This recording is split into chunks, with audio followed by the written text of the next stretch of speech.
Plant transport systems. All organisms need to obtain substance from their environment. Plants also have a second transport system, made up of a tissue called phloem. Glucose moves up. For plants, these substances are carbon dioxide and water for photosynthesis, and mineral ions which they absorb from the ground. Phloem transports sucrose and amino acids from the leaves where they are made, to other parts of the plant such as roots and flowers.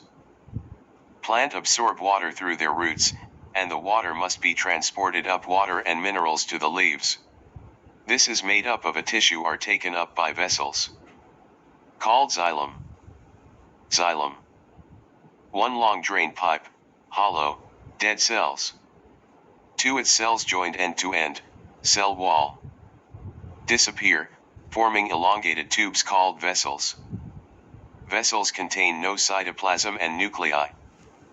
For the cell wall is thickened with lignin and cellulose, which makes it strong and keep the plants upright. Thick walls. Function feature, adaptation. Support the walls of vessels contain lignin.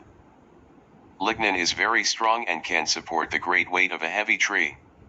In leaves, xylem vessels in vascular bundles help the leaf to be held flat, to provide a large surface area to absorb sunlight. Transport the calls are dead, with no contents. Water can flow easily through the tube. There are no cross walls between the dead cells. The walls of vessels contain lignin. The diameter of the vessels is between about and 200 There is a continuous tube for water to flow through, all the way from the roots to the leaves. Interconnected. Lignin is solid and makes sure the vessels stay open and do not collapse, allowing water to flow through easily. This is narrow enough to make sure the column of water inside them does not break, but wide enough to allow a lot of water to flow through. Vascular bundles, comparison. Xylem water and minerals. One way, up, 2. Phloem transport organic materials, food. Substance in the form of sugar, sucrose, and amino acid direction of two-way. Flow of sap, up and down, to storage. Water uptake. Leaf sink organ and glowing part dead, no cell contents, cells living, with cytoplasmic has fibers lining, has companion cells lateral cells. Thick, made of lignin cell wall. Thin, made of cellulose, and cellulose, no end with perforated end wall. Water uptake. 1. Plants take in water from the soil through their root hairs. 2. At the very tip is a root cap. This is a layer of cells which protects the root as it grows through the soil. 3. The rest of the root is covered by a layer of cells called epidermis. The root is a long epidermal cell. Root hair is a long epidermal cell. Root hair don't live for long. As the root grows, they are replaced by new ones. The cell and not a separate cellular structure. Some of it may also seep through the space between cells, or through cell walls, never actually entering root. Eventually it reaches the xylem vessels in the middle of the root. Root hair cells increase the uptake of water and mineral ions. Provide anchorage for the plant. They also absorb mineral ions through active transport. There are millions of root hairs on the tip of the root which absorb water and minerals by diffusion. They increase the surface area of absorption. The pathway of water through a plant 153 water moves through the root hairs through osmosis, SOV particle lod water chi venal 1. Water outside the root is in its dilute form, high ion HS water potential, whereas water inside the root, meg is in concentrated form, IOW water potential. A2. Thus, water diffuses from a region of high water Kutzane 4 potential to a region of low water potential, a water pasim WP the down there water potential gradients, through on one heonin a partially permeable cell membrane. More water, high water potential, less water. Osmosis is the net movement of water. Molecules from a region of higher water potential dilute solution to a region of low water potential through a partially permeable membrane. Transpiration. 1. In the leaves, water molecules leave the xylem vessels and move from cell to cell. 2. They move through the spongy mesophyll layer by osmosis along a concentration gradient. 3. Water in the leaf cells forms a thin layer on their surface. 4. The water evaporates within the air spaces in the spongy mesophyll. This creates a high concentration of water molecules. 5. They diffuse out of the leaf into the surrounding air through the stomata, by diffusion. Transpiration pull. 1. Water enters root hairs by osmosis. 2. Water moves up the root and reaches the xylem vessels.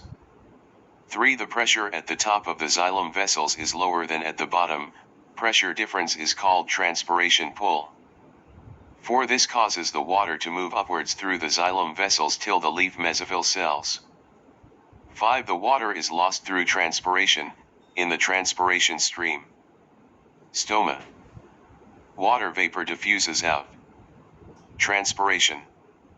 Large internal surfaces provided by the interconnected air spaces between mesophyll cells. Water evaporates from the leaves. Water is drawn up the stem to the leaves, transpiration pull. Frosts take up water from the soil. Large internal surfaces provided by the interconnected spaces between mesophyll cells. Water vapor. Evaporation takes place from the surfaces of small spongy mesophyll cells. The many interconnecting air spaces between these cells and the stomata create a large surface area. This means evaporation can happen rapidly when stomata are open. Stomata.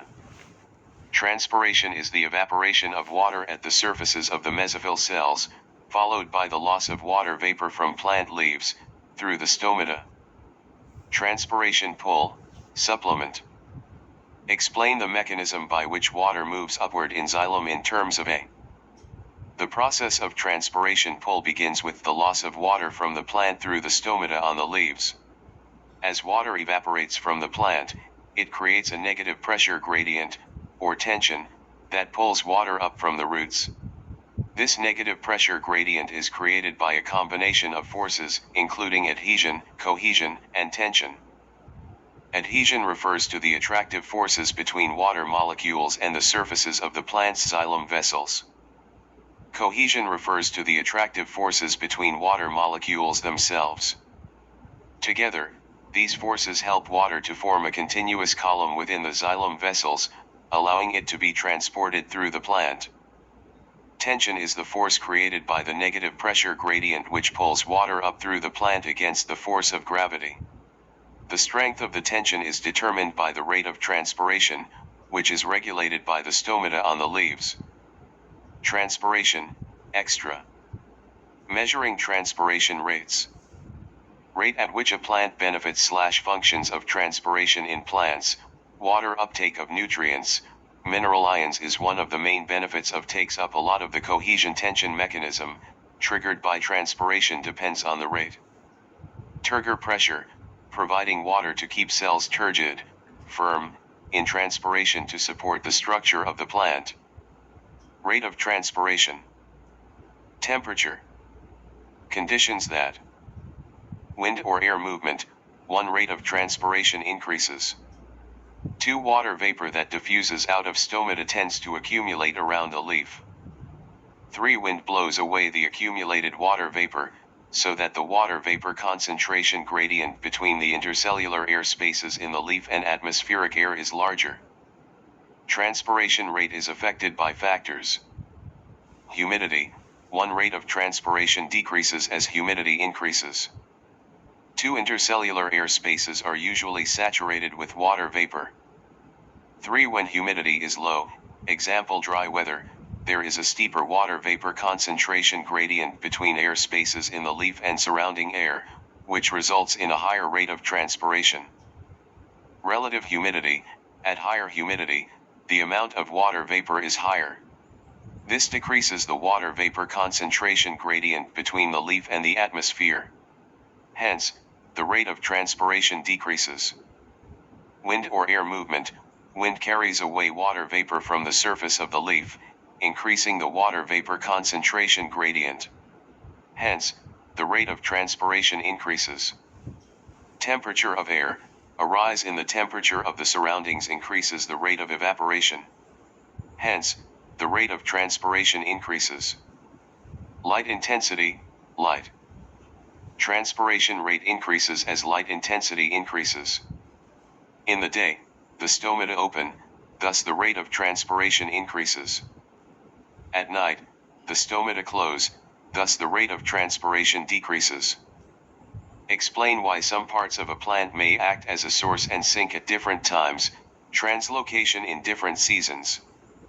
During the summer, the leaves photosynthesize and send sucrose down into underground stems. Here, swellings called tubers develop.